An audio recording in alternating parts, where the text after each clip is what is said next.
pense que mon palmarès aujourd'hui, avant toute chose, témoigne de ma détermination et de ma volonté.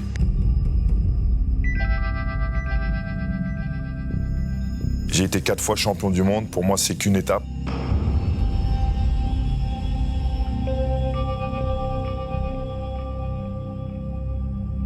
Je suis pas arrivé encore à mon but final.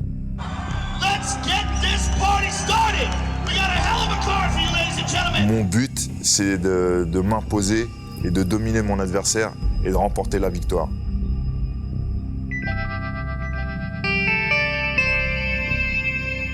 On peut être le plus doué du monde, s'il nous manque de la volonté et de la détermination, on n'ira nulle part.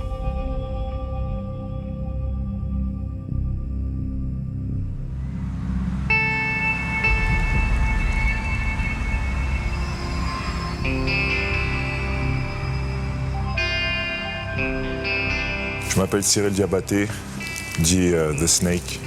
Je suis combattant professionnel depuis 1996. J'ai commencé les sports de combat en 91 par la boxe pied-point. J'ai fait de la boxe française, du kickboxing et de la boxe thaï. J'ai commencé tout ça pratiquement en même temps, en compétition, parce que dès que j'ai commencé l'entraînement, j'ai tout de suite fait des combats. J'ai été champion du monde en boxe thaïlandaise, en karaté Shidokan, boxe chinoise ou Sanda, cage fighting. J'ai toujours été attiré par le côté réaliste, le côté efficace des sports de combat. Et c'est pour ça que, logiquement, j'ai été vers le MMA.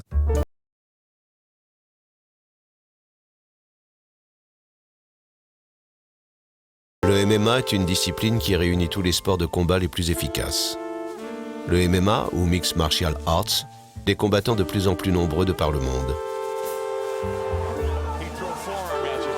En MMA, on peut frapper avec ses poings, ses pieds, ses genoux, continuer le combat quand son adversaire est à terre, ou utiliser des techniques de préhension, comme au judo, pour le faire abandonner. Presque toutes les zones de frappe sont autorisées avec un minimum d'angle mort. C'est le sport de combat actuel, ou l'art martial actuel, qui est le plus efficace et le plus réaliste. L'idée d'origine, c'est de confronter les combattants venant de différentes écoles d'arts martiaux, comme le Muay Thai, la lutte, le judo, le jiu-jitsu brésilien et même les bagarreurs de rue. L'histoire du MMA, c'est aussi celle de l'UFC, l'Ultimate Fighting Championship, une société américaine, la plus grande organisation mondiale de combat libre. En 1993 a lieu le premier tournoi de MMA aux États-Unis. La popularité du spectacle est immédiate. Le public, fasciné par ces combats sans tabou, est immédiatement attiré par cette discipline ultra-violente. La critique médiatique, les associations de parents et même les politiques condamnent ce que l'on appelle alors plus communément le free fight. On parle de barbarie, d'apologie de la violence et même de combat de coq humain. En dépit du succès, la pression sera telle que les annonceurs et les diffuseurs se retirent peu à peu. En 2002, l'UFC est sur le point de déposer le bilan. Elle est alors rachetée par 2 businessmen américains, les frères Lorenzo et Frank Fertitta, et Dana White, un ancien promoteur de boxe anglaise, reconverti en agent de combattant.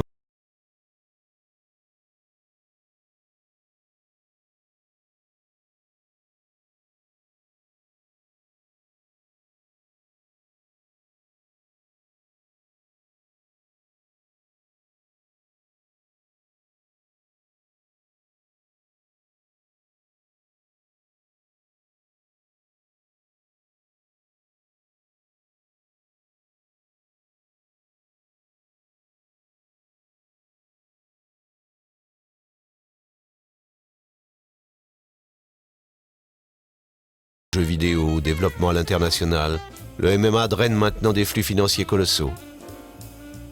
Sydney, Abu Dhabi, Londres, Cologne, Montréal, Tokyo, Sao Paulo, toutes les grandes villes du monde accueillent aujourd'hui des tournois de l'UFC, attirant à chaque fois un public de plus en plus nombreux. Malgré tout, en France, en dehors du cadre strict de l'entraînement, le MMA reste une discipline interdite.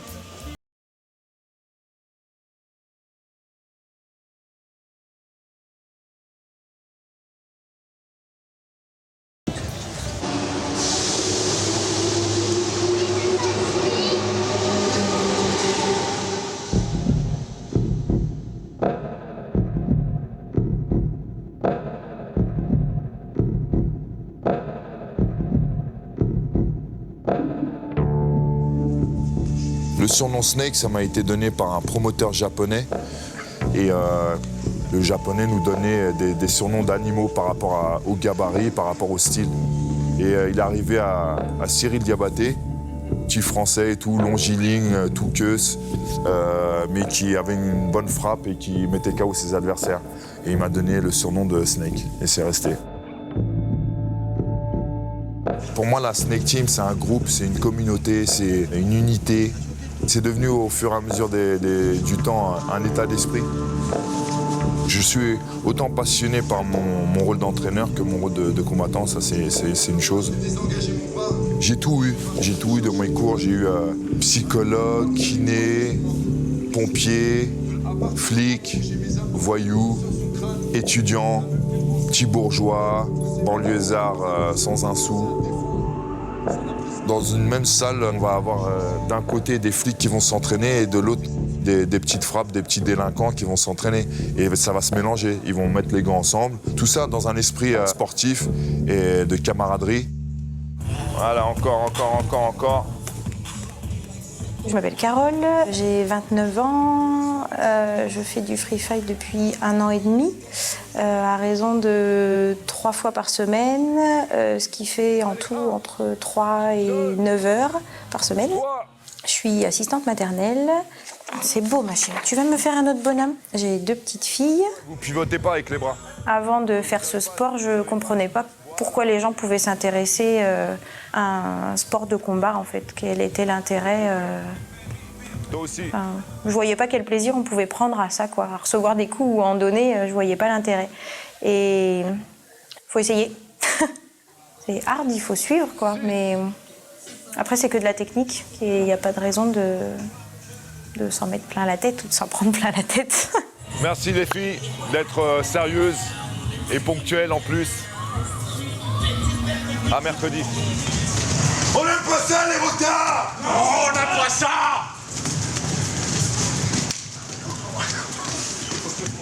MMA, c'est les mutuelles du Mans, non? Alors je ne connais pas du tout, je ne sais pas ce que c'est. Déjà entendu parler, oui. Alors le MMA c'est l'Ultimate Fighting, c'est ça? L'Ultimate Fighting, pour l'instant, ça ne me disait pas grand-chose. Dans des cages, c'est ça? Ouais.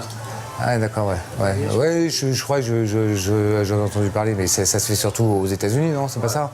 Je regarde pas beaucoup parce que je trouve ça désolant de voir des gens se battre et voir les spectateurs prendre du plaisir du mal des autres en fait. Et je regarde pas, ça m'intéresse pas. Moi si ces gens-là sont prêts à le faire, ça me dérange pas du tout. Je le ferai pas. J'en ai entendu parler. Mais je suis pas contre. Ça me paraît être un des trucs les plus débiles dont j'ai jamais entendu parler. Ce ne sont pas des hommes violents, c'est des hommes qui viennent de différents sports de combat, dont le kickboxing, le muay thai, la boxe anglaise, et ils ont essayé de changer, de faire autre chose. Si on a des Français vraiment qui sont en liste, là je peux m'y intéresser. Sinon, non, pas spécialement.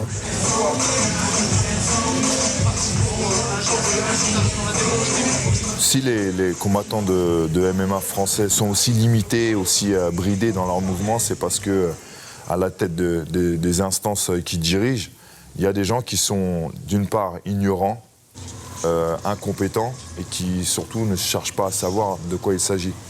Donc même s'il y a des milliers et des milliers de personnes en France qui sont passionnées par ce sport qui sort de l'ombre que maintenant, ils se disent pas, s'il y a autant de gens qui s'intéressent, il faudrait peut-être s'y intéresser nous. On a quand même d'une part des passionnés et d'autre part des gens qui ont le pouvoir de prendre des décisions et qui ne sont pas aptes à le faire parce qu'ils ne connaissent pas le sport et la situation. Allez, c'est le dernier tour de chaud. C'est le dernier contour de chaud. Ce qu'on sait aujourd'hui, c'est qu'il y a, disons, à peu près 180 clubs. Cette pratique, c'est quelques milliers de pratiquants en France. On n'est pas sur quelque chose qui est totalement microscopique, mais on est bien évidemment très très éloigné des arts martiaux ou des sports de combat de masse, type aïkido, judo, karaté, etc. Il y a des figures du sport en France qui se sont opposées et qui ont pris une position médiatique forte contre le MMA.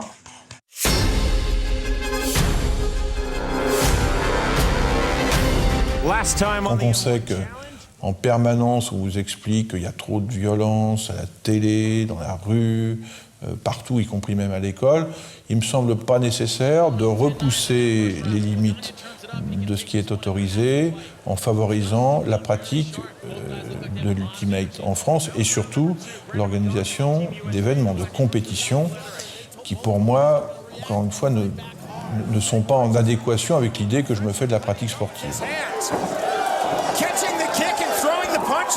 Tout ce qui peut développer la violence des gens contre les uns contre les autres, sans contrôle, me dérange.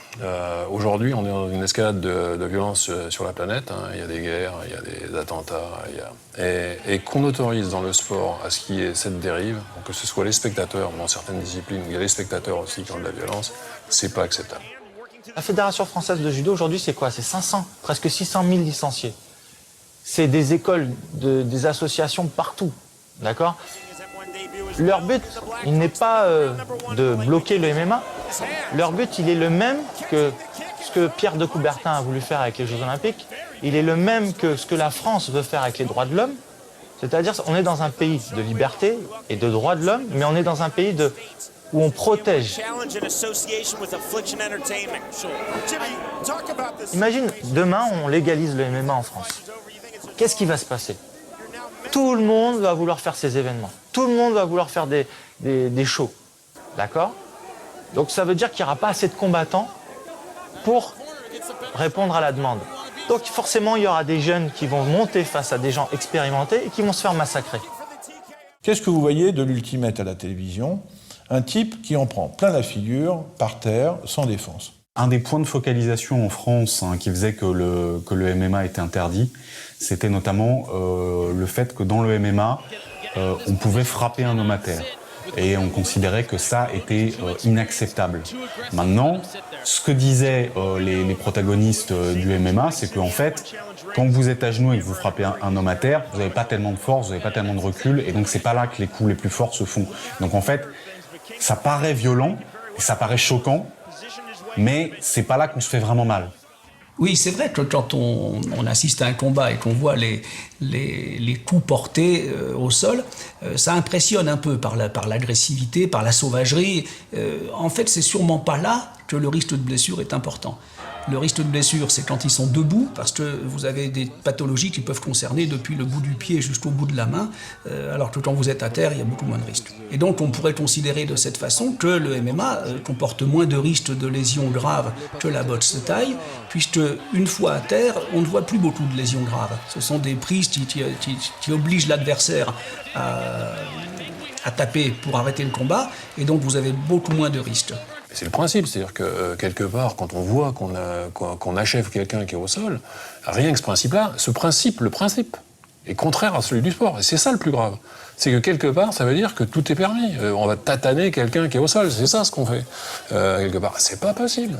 J'estime que, culturellement parlant, en France, ce type de pratique n'a pas sa place. Alors, je dirais c'est comme quand vous essayez de savoir qui a raison, qui a tort dans les débats sur les OGM, quoi. C'est très difficile parce que vous savez qu'il y a beaucoup d'argent en jeu, qu'il y a des stats qui sortent qui ne sont pas forcément fiables, etc. Il y a peu de chances pour que le MMA arrive à grignoter de manière significative les autres arts martiaux en termes de pratiquants, hein, c'est-à-dire piquer des licenciés au monde du judo, ça sera très très marginal. En revanche, piquer des droits télé au judo, là oui. Le MMA est un terrain vierge en France. Si Sport Plus a pendant un temps diffusé des compétitions de MMA, la réprobation du CSA les a rapidement contraints à renoncer. Mais depuis fin 2008, c'est RTL 9, une chaîne qui émet depuis le Luxembourg, qui retransmet les réunions de l'UFC. En termes de d'audimat, si on est encore là, c'est que ça va, tu vois. Ce qui est sûr, c'est qu'on a commencé à 50 000 à peu près téléspectateurs et qu'on est passé au-dessus de la barre des 300 000, qui est comme celle du catch, en très peu de temps. Un sport, avant tout, c'est une pratique. Et pour moi, la médiatisation n'est pas un objectif prioritaire d'une fédération. Notre objectif prioritaire, c'est celui de l'éducation des gens qui passent dans nos fédérations. En France, avoir une fédé, c'est pas neutre. être fédération sportive nationale avec ce qu'on appelle une délégation de service public, c'est un geste qui compte. Ça veut dire que l'État cautionne, reconnaît cette discipline, mais aussi la finance en partie. On peut considérer que le free fight, c'est pas forcément un sport qui est très dangereux. Par contre, ce qui est évident, c'est qu'aujourd'hui, ce n'est pas un sport qui est très structuré. Alors, ce qu'on peut espérer du free fight, c'est qu'il intègre une fédération, qu'il se dote d'une structure médicale. Il faut que les pratiquants acquièrent une technique qui soit suffisante, et qu'il y ait une surveillance médicale, et surtout qu'ils soient soignés convenablement au premier accident.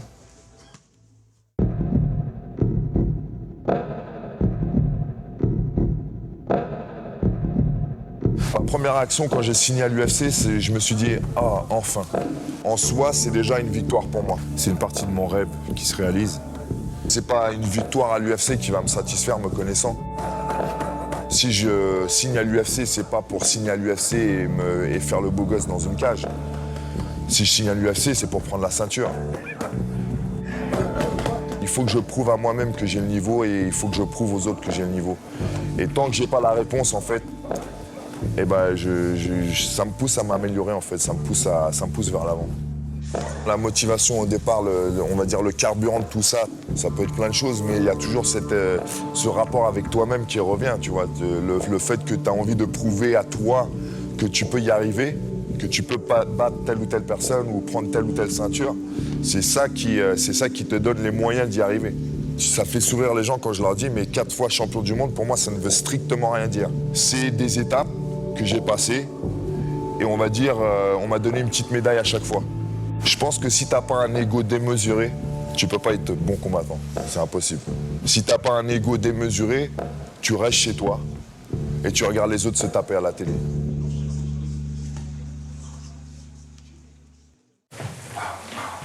Après une carrière jalonnée de succès mondiaux et près de 80 combats professionnels dans divers arts martiaux, Cyril vient enfin de signer à l'UFC pour 4 rencontres.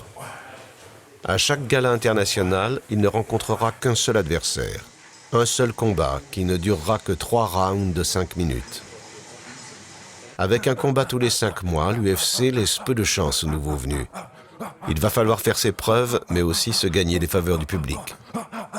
Et c'est aux États-Unis que Cyril va effectuer son premier combat. Cyril, c'est un garçon qui, pour moi, peut prendre la ceinture à l'UFC, peut être le premier Français à prendre une ceinture à l'UFC. C'est sûr qu'il a peut-être un peu plus de pression qu'un autre, parce que forcément, on est dans un pays où aujourd'hui, le MMA n'est pas reconnu et où on a très peu de personnes qui rentrent dans ce genre d'organisation. S'il arrive à s'entourer des bonnes personnes pour sa préparation, moi, j'ai juste peur de la préparation physique, tu vois. S'il a le niveau physiquement, techniquement, il est au-dessus des autres. Il y arrivera, c'est sûr. En préparation physique, malgré toujours pareil nos moyens, on a beaucoup de compétences. Beaucoup plus qu'on ne le croit, parce qu'on est très bien encadré. Voilà, il y a des diplômes d'État qui sont relativement importants et très concrets dans ce domaine-là. Je les prépare pour des instants T, mais ils sont aussi ils doivent être en fait quasiment prêts toute l'année. Vous savez, c'est comme un peu un groupe d'intervention d'élite. Voilà. Ils sont entraînés en permanence. On va commencer sur 3 séries en gamme montante. Ouais. Ensuite, on va faire 4 séries enchaînées avec des percussions au PAO, où tu chercheras uniquement, vraiment purement que la force de frappe. Ok. Doucement, hein. Doucement, je cherche pas de vitesse pour l'instant. Les qualités physiques pour le MMA sont bien à l'écoute de prioritairement l'endurance. Il faut être capable d'assumer en fait directement déjà les entraînements qui sont relativement longs et intenses. Tu rentres, bras avant, bras arrière, le plus délié possible. Tu commences à bien détendre tes bras. On y va. Allez. Voilà. Ouais. Donc on a commencé à attaquer cette préparation avec 2 séances par semaine où on a optimisé véritablement son travail de force et de gain de masse musculaire. Ok. Sensation, ça va? Ouais, ça va. Ouais. Premier mois, c'était de lui donner un maximum de force pure. Donc voilà, c'est pousser de la fonte, des exercices isolés, du travail en série, du travail de musculation vraiment très basique. Voilà. Ensuite, deuxième phase, c'est le transfert entre cette préparation très générale, qu'on peut faire en fait dans toutes les disciplines, aux activités spécifiques du MMA. Allez. Ouais. Ouais. Bon, je vais le préparer, moi, à fond, sur le temps de combat. Voilà, fais-moi bien les pas. Pour qu'il soit le plus fort, le plus rapide, le plus explosif, le plus endurant, sur 15 minutes.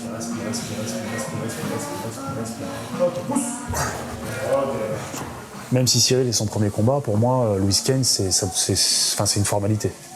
C'est une formalité. Là, on mise tout sur le chaos. Tu t'entraînes pas ce soir? Non. Je sais que Cyril combat beaucoup sur la défensive. Il boxe beaucoup en reculant et l'autre va lui rentrer dedans. S'il arrive à l'amener au sol, ça risque d'être dur. Il peut faire la différence de boule. C'est l'avantage avec les cogneurs. Et ça qui est bien en MMA, c'est qu'à tout moment, le combat peut s'arrêter, quoi. Même tu peux être dominé pendant 15 minutes, il suffit d'un coup et c'est bon, t'as gagné. Louis Kane, c'est un mec qui est vraiment en haut du classement. Il était pendant longtemps, on l'avait mis nous dans le top 10 des meilleurs light heavyweight. Il a perdu son dernier combat contre Rogerio, donc il doit être vraiment motivé. Ça va être un combat dur pour Cyril. Je ne garantis pas sa victoire.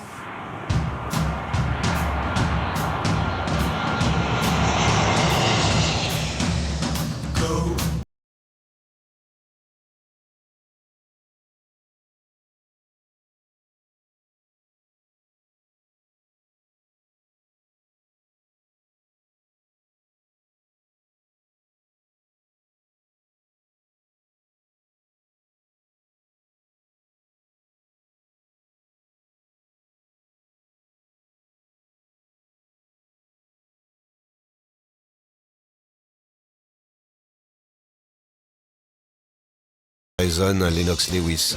Mais aujourd'hui, le MMA a changé la donne pour en faire sa capitale. En marge du tournoi à venir, c'est aujourd'hui qu'a lieu la deuxième Fan Expo de l'histoire de l'UFC.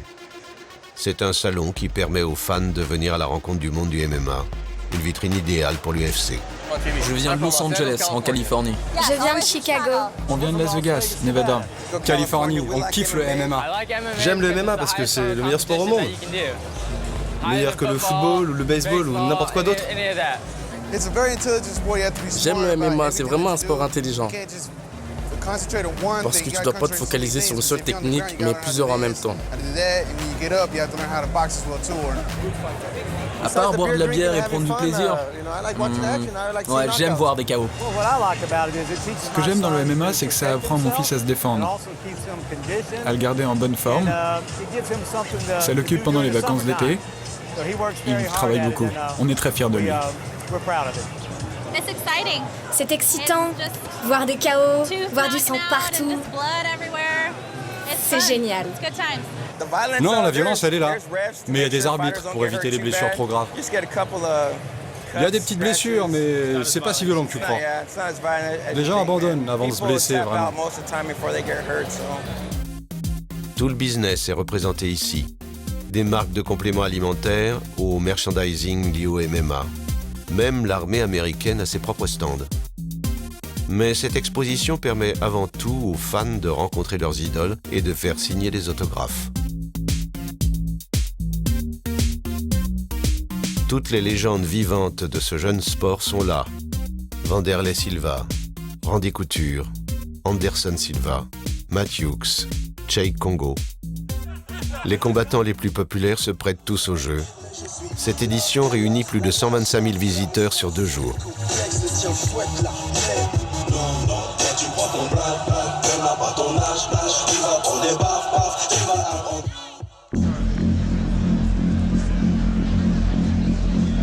La grande soirée approche et c'est l'heure de la pesée.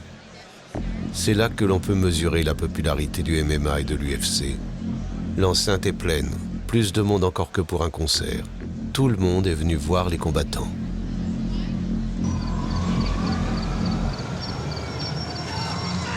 Il s'agit de vérifier que tous les combattants peuvent prétendre à la catégorie de poids dans laquelle ils concourent. Pour les fans, c'est un événement en soi.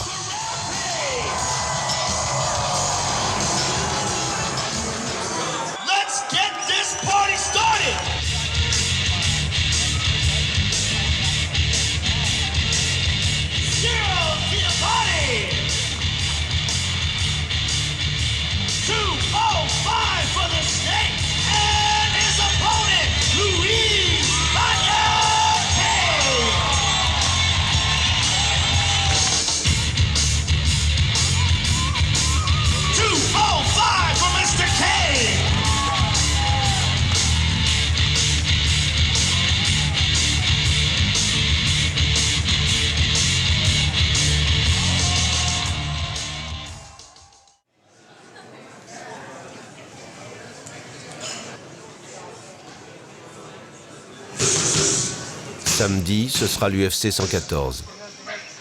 La particularité de ce gala, c'est qu'il opposera en tête d'affiche Quinton Rampage Jackson et Rashad Evans, 2 ennemis qui régleront leur compte sur le ring. Tout autant showman que combattant, son visage vous est sans doute familier, et pour cause.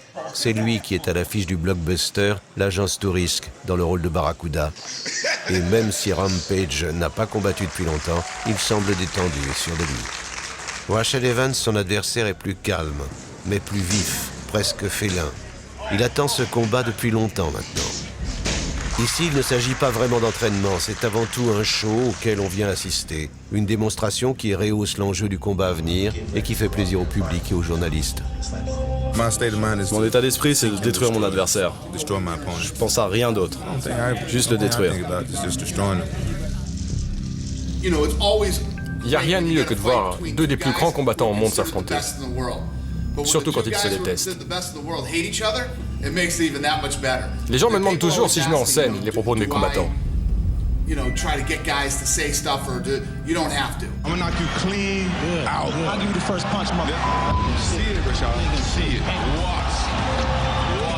Je suis né pour me battre. J'ai été conçu pour me battre. Dieu m'a fait pour être un combattant. Vanderlei Silva, une des légendes de ce sport, a ouvert cette salle d'entraînement de MMA au milieu de Las Vegas. Malik, un des élèves de Cyril, a eu la chance d'être du voyage et profite de son séjour pour pouvoir s'entraîner dans la salle du champion. Aujourd'hui, il aura même le privilège de se confronter à la légende.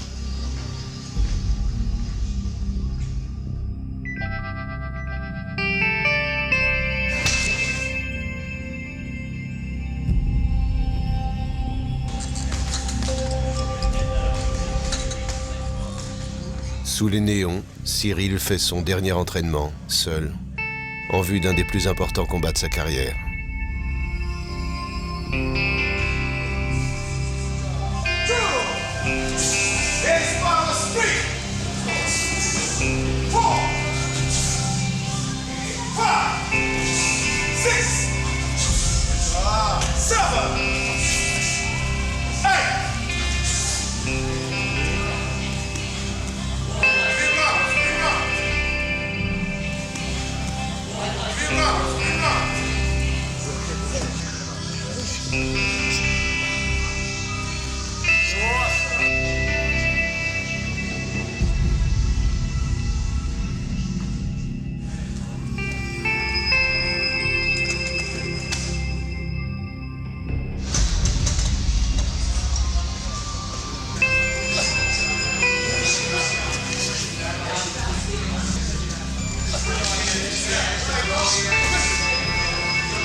Juste avant de monter sur le ring ou rentrer dans la cage, je suis déterminé. Je peux ressentir de la joie. Tu es content d'être là parce que tu t'es bien entraîné, tu es bien dans tes baskets. Tu pars confiant et tu penses que tu vas détruire ton adversaire.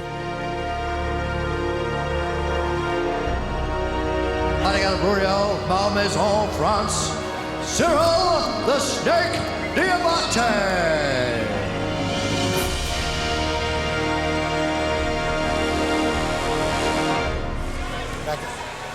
Cain Diabate. Here we go. 6'6". Leg kicker right away, hard, and you don't hear it. Bone digs right into the meat. Quick jab. Kane's looking forward quickly. Kane's taking it to him. Another hard leg kick. Kane's just trying to walk through those leg kicks, Joe.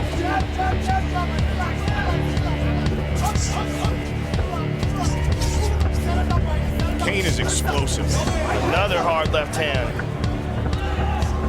Oh! Big shot! Louise Kane! Diabate holding on. That was a big left hand, Mike. He looks like a man possessed tonight. Kane angered. Diabate's got that underhook, and he's going to try to use that to stand up. Kane very well aware of it, though. Look at this. Diabate takes Kane down. Look at this. An ever-improving Diabate. Diabate going to wait to get up. Now let's see how the knee comes in the clinch. I mean, Diabate had his hands down low, and it looked like he was kind of not really respecting the striking of Kane. Might have underestimated him after the loss to Nogueira. Good knee by Diabate. So look how Diabate's carrying his hands. Real low, even after that left hand landed. Whereas Kane, up high. Kane's bloodied up. Oh, good left hook. Kane's nose is bloodied up, Joe. Yes, it is. Oh, he's teeing off on him. Yeah, he is. And he attacked the right. Now it's Kane and Kane's hurt. He's hurt bad. It's all over! Cyril Diabate, victorious in his UFC debut.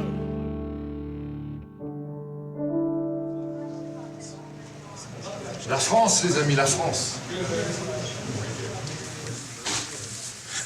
Alors, on danse. Comment dire?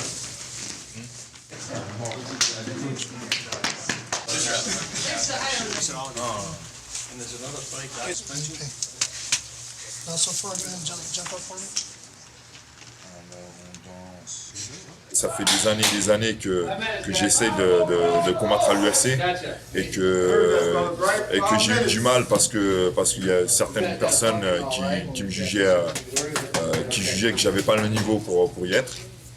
Et je pense que ça m'a motivé aussi. Le fait que des décisionnaires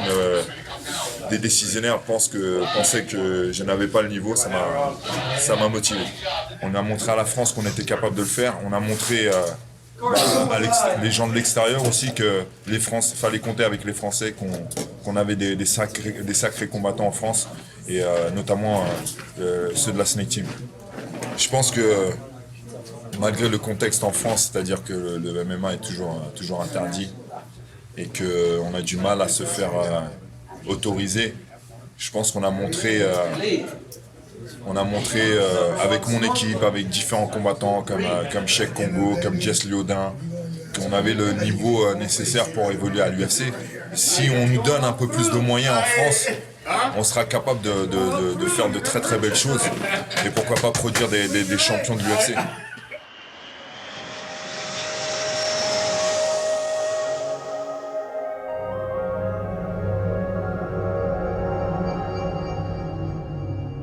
Les gens de l'extérieur qui viennent dans la Snake Team et qui nous voient évoluer ressentent tout de suite une cohésion, une solidarité qui fait chaud au cœur. Je sais qu'il y a beaucoup de combattants de la Snake Team qui me considèrent un peu comme un grand frère. S'ils ont des problèmes de couple, s'ils ont des problèmes professionnels, peu importe le problème, j'ai quelques-uns des membres qui vont m'appeler moi avant d'appeler quelqu'un de leur famille. Ça me fait plaisir parce que c'est un aspect humain que j'aime beaucoup. Cyril a créé la Snake Team à l'époque où je l'ai rencontré. Donc ça fait 10 ans maintenant que je connais Cyril et que je suis à ses côtés. J'ai vu l'équipe naître, grandir, prendre de l'ampleur. Quand de temps en temps je regarde en arrière, ça fait énormément plaisir, ça fait énormément de bien. Pour moi, appartenir à la Snake Team, c'est à la fois un groupe d'amis, une famille, mes coéquipiers. C'est tout ça en même temps en fait. On se sent liés plus qu'un simple groupe d'amis et on peut se reposer les uns sur les autres. Alors Xavier, quand il est arrivé à la salle, c'était un jeune garçon de 16-17 ans. Il était karatéka. Il m'a tout de suite montré que, par son attitude et parce qu'il me l'a dit verbalement, qu'il voulait faire quelque chose au niveau sportif. Ça va, c'est pas trop complexe? Il a commencé à s'entraîner et tout de suite, j'ai vu qu'il avait d'énormes qualités physiques, même à 17 ans. C'était quelqu'un d'athlétique déjà, qu'il n'était pas forcément doué techniquement, pas du tout même. À force de travail, il est arrivé au plus haut niveau. Et maintenant, c'est un combattant qui est respecté mondialement. Les plus grosses roustes, j'ai envie de te dire, je les ai prises à l'entraînement. Mes roustes, notamment par Cyril. Grégory Baben, il est arrivé sensiblement à la même époque que Xavier. C'est quelqu'un qui est doué, qui apprend très très vite différentes techniques. Déjà à la base, il était doué. Jusqu'à aujourd'hui, il manque des choses. Et j'ai compris depuis, depuis mes 3 derniers combats, j'ai réussi à trouver mon style de combat. C'est que maintenant, ces dernières années, où il s'entraîne vraiment sérieusement et qu'il a pris conscience que être doué, c'est bien, mais ça ne suffit pas. C'est quelqu'un qui a un potentiel énorme. C'est un potentiel de champion du monde. Maintenant, le mental doit suivre. Et ça, en tant qu'entraîneur, je peux lui indiquer des directions, je peux lui dire change ça ou ça, mais à un moment donné, il va falloir qu'il fasse le nécessaire au niveau personnel.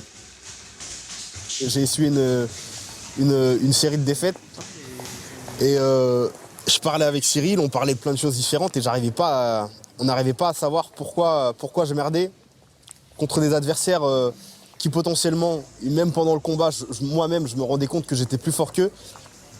Le résultat était que je perdais quand même.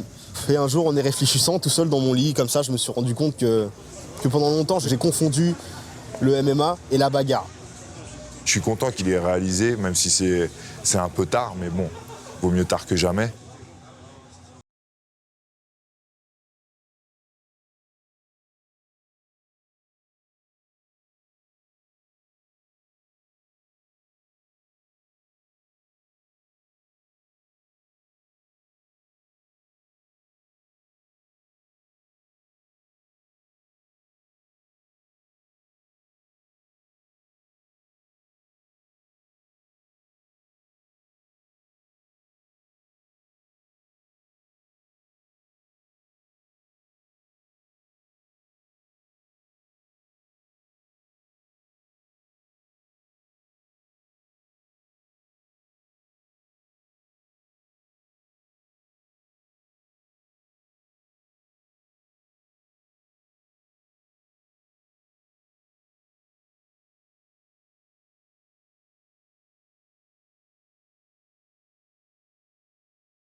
Cette culture du spectacle qu'ils ont par exemple aux USA ou au Japon. On notera par exemple le catch. Et en France, ça n'a jamais vraiment percé le catch a priori. Ça marche chez les plus jeunes maintenant et encore. Qu'est-ce qui marche? C'est les événements de catch américains. En France, on associe le MMA au pancrace pour l'instant. Donc le pancrace, c'est des règles plus ou moins similaires, si ce n'est qu'il n'y a pas de frappe au sol. Les Français, je dirais, préféraient avoir un MMA plus traditionnel. Parce que là, pour l'instant, en France, on est au niveau du MMA aux États-Unis il y a 15 ans, quoi. En 95, quand c'était interdit dans 40 États. Et le MMA en France bénéficie d'une trop mauvaise image.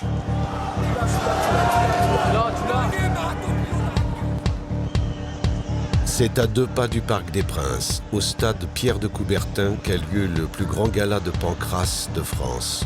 Une dizaine de combats sont au programme de la soirée. Tous les billets ont été vendus et ce sont donc 4000 spectateurs qui vont assister à l'événement. Le clou de la soirée, ce sont 2 combats auxquels prennent part 2 membres de la Snake Team, Grégory Baben et Xavier Foupapokam.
Cyril, il attire pas que la sympathie.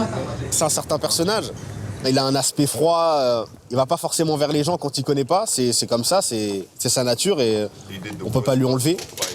Moi, je savais qu'il allait arriver à l'UFC parce que c'est sa place. Cyril, c'est mon entraîneur. Il a aussi dirigé ma vie pour beaucoup de choses finalement. En tout cas, il m'a orienté. Mais il y a certains principes moraux qui, je trouve, me correspondaient et qui ont fait aussi de moi, quelque part, ce que je suis aujourd'hui un petit peu. C'est quelqu'un qui est exigeant avec lui-même et les autres. C'est quelqu'un qui ne se limite pas, qui ne limite pas ses ambitions. Étant donné que je suis frère aîné de ma fratrie de 4 chez moi, c'est peut-être lui mon grand frère au final. Un combattant de MMA comme Cyril, c'est un garçon qui aujourd'hui vit sa passion. Un combat, c'est tout simplement un challenge personnel. Donc rentrer dans la cage, c'est affronter sa propre peur. Donc ça, c'est très important. S'il est courageux, le monde entier va voir qu'il est courageux. Si les compétitions de MMA sont interdites en France, ce n'est pas le cas dans chacun des pays voisins, que ce soit en Allemagne, en Suisse, en Espagne ou en Italie. Après son combat à Las Vegas, Cyril va se rendre à Londres. Il va rencontrer Alexander Gustafsson, un combattant suédois de 23 ans. C'est le combat de la confirmation. Dans le parcours de Cyril Diabaté, seule une victoire pourra faire la différence. L'enjeu est donc de taille.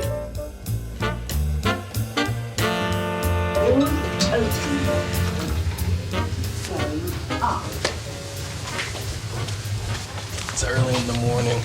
Il est très tôt. Il doit être 9h du matin.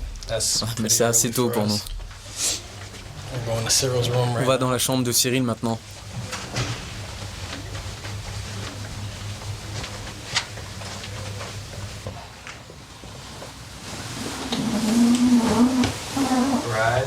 Soleil du matin.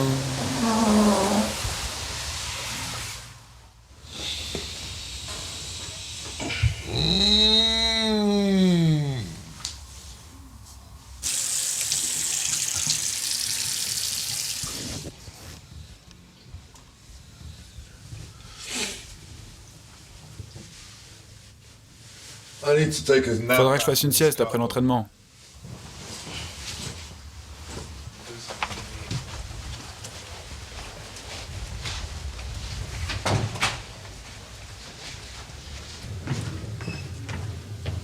Second, please.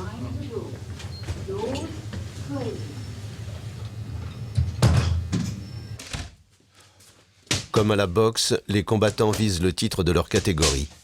Cyril combat parmi les moins de 93 kilos. C'est la catégorie la plus prestigieuse de l'UFC, qui réunit ses meilleurs combattants.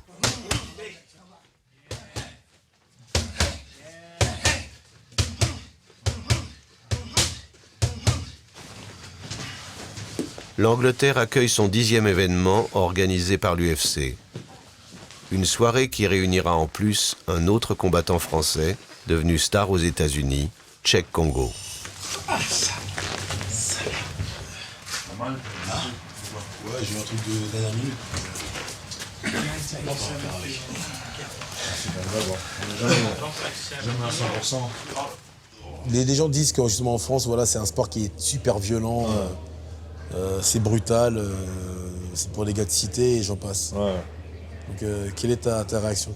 Moi, ça me fait rire. Quand tu sais, je réponds à des journalistes encore aujourd'hui, la première phrase qu'on me dit, c'est alors le free fight et tout, sport où tous les coups sont permis, et je les arrête direct. Et j'ai envie de leur dire, fais ton taf de journaliste, s'il te plaît. Tu es en train de me parler d'un sport qui n'a jamais existé. Il y a toujours eu des règles, même dans les premiers. C'est énervant, mais en même temps, qui est mieux placé que nous pour expliquer à la population, on va dire, les néophytes, ceux qui ne connaissent pas, ce qu'est le MMA. Et ça, c'est notre rôle à nous, tu vois, on va dire les fers de lance du MMA français, enfin ceux qui sont les plus médiatisés. On a un rôle d'ambassadeur à jouer, pas que pour nous. Ambassadeur, c'est un grand mot. C'est vrai que bon, je l'ai entendu à plusieurs reprises. Je pense qu'à partir du moment où tu gagnes, tu peux ouvrir ta gueule beaucoup plus que le perdant, tu vois.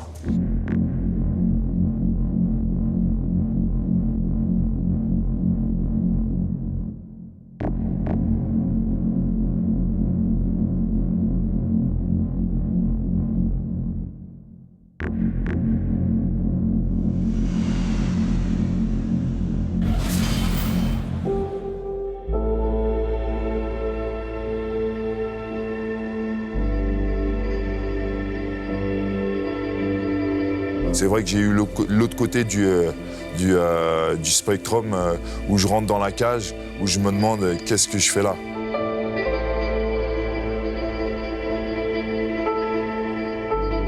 Tu vois, parce que je suis mal dans mes baskets, c'est une mauvaise période de ma vie. Je sens que même si physiquement je suis au top, mentalement je suis pas du tout là. Et que je me pose la question et je me dis mais qu'est-ce que je fous là? Et je préfère être chez moi, dans mon lit, en train de jouer à la PlayStation.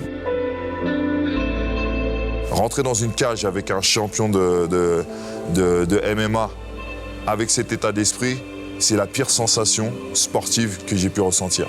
Oh, nice right hand by Gustafsson. He locked him. Diabate's in trouble, Mike.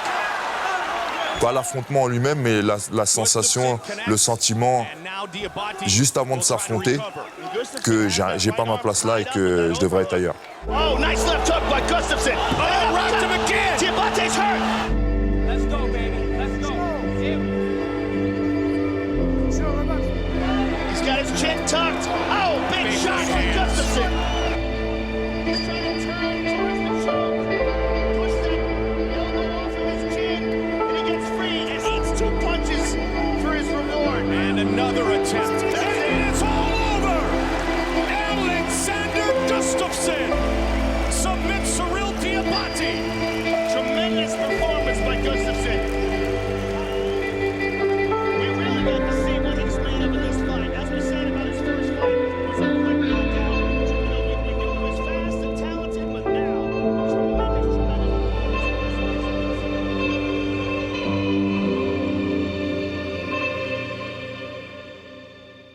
Celui qui dit qu'il a quelque chose qui lui tient à cœur, qu'il doit obtenir, qu'il doit se battre pour y arriver, et qu'à un moment donné ne doute pas, c'est un menteur.